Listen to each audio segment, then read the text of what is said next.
এই মুহূর্তে যে খবর পাওয়া যাচ্ছে, রাজ্যপাল সিভি আনন্দ বোস তিনি ইতিমধ্যেই যুব ভারতী ক্রীড়াঙ্গনে পৌঁছেছেন।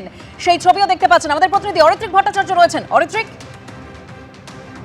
দেখুন, রাজ্যপাল সিভি আনন্দ বোস তিনি কিন্তু কিছুক্ষণ আগেই, সামান্য কয়েক মুহূর্ত আগেই যুব ভারতী ক্রীড়াঙ্গনে এসে পৌঁছেছেন। আমরা জানি যে সকাল থেকে কি পরিস্থিতি তৈরি হয়েছিল আজকে যুব ভারতী ক্রীড়াঙ্গনে মেসির সফর ঘিরে, এবং তারপরেই রাজ্যপাল সিদ্ধান্ত নেন যে তিনি আসবেন যুব ভারতী ক্রীড়াঙ্গনে, এবং সেই মতো তিনি এই মুহূর্তে এসেছেন। তার সঙ্গে তার নিরাপত্তা কর্মীরা রয়েছেন।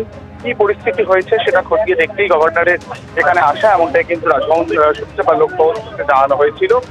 যদিও তিনি এই যে সময় যুব ভারতী ক্রীড়াঙ্গনে এসে পৌঁছেছেন, এই মুহূর্তে যুব ভারতীর অধিকাংশ দরজা বন্ধই ছিল। 3 নম্বর গেট দিয়ে রাজ্যপাল যুব ভারতী ক্রীড়াঙ্গনে আসেন। এখন কোনো সেই অর্থে খুব একটা পুলিশি বন্দোবস্ত যেখানে আছে এমনটা নয়। সকালের যে পরিস্থিতি সেটা আপাতত সীমিত। অবশ্যই যুব ভারতীর মাঠ এবং অন্যান্য যে জায়গা, সেগুলো সকালের যে ভাঙচুর বা যে সমস্যা হয়েছিল সেই ক্ষত বহন করছে।